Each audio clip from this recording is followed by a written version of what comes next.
રાજકોટ શહેરમાં કોંગ્રેસ પ્રમુખ તરીકે ડોક્ટર રાજદીપસિંહ જાડેજાએ પદગ્રહણ કર્યું છે। આ કાર્યક્રમ બહુમાળી ભવન ચોક ખાતે મોટી સંખ્યામાં કોંગ્રેસ હોદ્દેદારો તથા અગ્રણીઓ ઉપસ્થિત રહ્યા હતા। મહાનગરપાલિકાની ચૂંટણીને લઈ રાજદીપસિંહ જાડેજાએ નિવેદન આપતા કહ્યું કે મનપા વિસ્તારના લોકોના પ્રશ્નોના જવાબ અને મહાનગરપાલિકાના ભાજપ સામે લડત આપીશું તેમજ રાજકોટના શહેરીજનોના પાયાના પ્રશ્નો ઉઠાવીશું।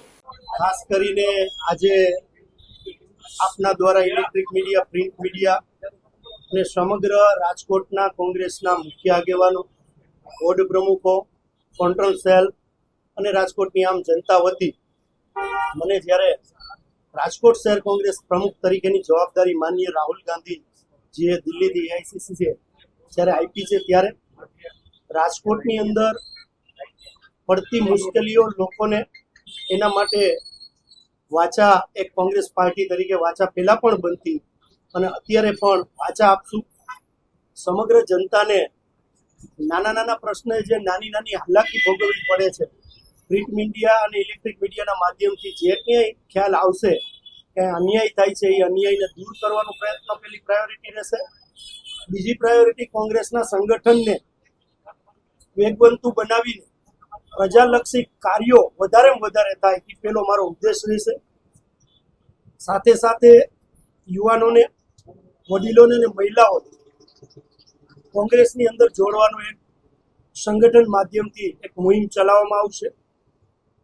આજના દિવસે પ્રથમ મારી વરણી છે અને ચાર્જ સ્વીકારવા જઈ રહ્યો છું ત્યારે કોઈ નેગેટિવ પ્રવૃત્તિમાં કે નેગેટિવ વાત ભારતીય જનતા પાર્ટીની નહીં કરું, પણ ભારતીય જનતા પાર્ટીની છેલ્લા 20 વર્ષ કરતાં પણ વધારે રાજકોટ મહાનગરપાલિકામાં જ્યારે શાસનમાં છે ત્યારે લોકોની વેદનાને ભૂલી ગઈ છે।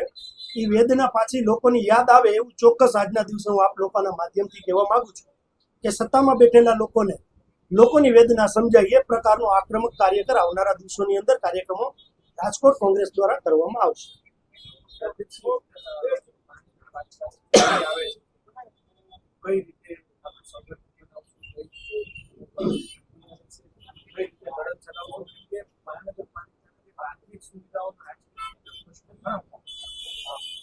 ખાસ કરીને મારા પૂર્વ પ્રમુખ અતુલભાઈ રાજાણી, હું ખુશી સાથે કહું છું કે એમને જે કંઈ અમારી પોલિટિકલી મુવમેન્ટ સંગઠન બાબતની અને ચૂંટણી લક્ષી જે બાબત છે એમને લગભગ મેજોરિટી 18 વોર્ડમાંથી લગભગ મારા નોલેજમાં છે ત્યાં લગીને 13-14 વોર્ડ લગીને એને પૂર્ણ કરેલ છે।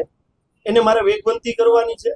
2-3 વોર્ડો જે આપે મને જે પ્રશ્ન પૂછ્યો એમાં 2-3 વોર્ડો જે બાકી છે એની અંદર મારે કાર્યકર તરીકે, પ્રમુખ તરીકેની કાર્યકર તરીકે હું કામ કરી અને એ વોર્ડોને પણ પૂર્ણ કરીશ અને આવનારા દિવસોની અંદર સારી રીતે ભારતીય જનતા પાર્ટીની ચેલેન્જને સ્વીકારી અને મજબૂતાઈથી મહાનગરપાલિકામાં કોંગ્રેસના ઉમેદવારો તમને જોવા મળશે। ઓકે।